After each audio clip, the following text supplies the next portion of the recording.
अखिया से नील हमार भाग गइल बा चुम्मा तोहर मुँहे हमारा लाग गइल बा चुम्मा तोहर मुँहे।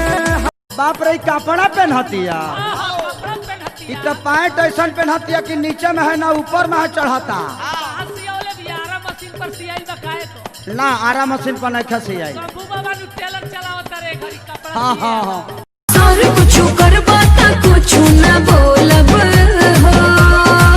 देखो हम आदमी निमन नहीं है क्या? माटी के शरीर जे पाइब तुम सब है जैसा न बोलब हो।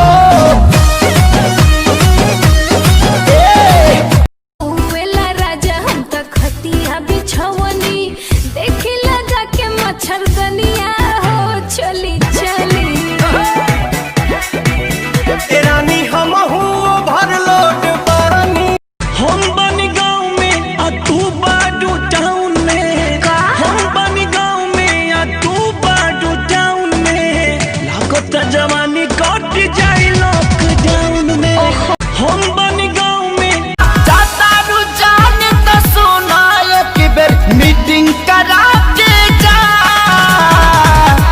जाए से पगीले ससुरवा अपना सखी से तनी दे दो तला है सवारकी के ले जा पत्नी मन खेरे। अरे तो कैसन चाहिए गरमी में ओकरा ही लगली बाल फूलल बाटे देखे में डाही लगल।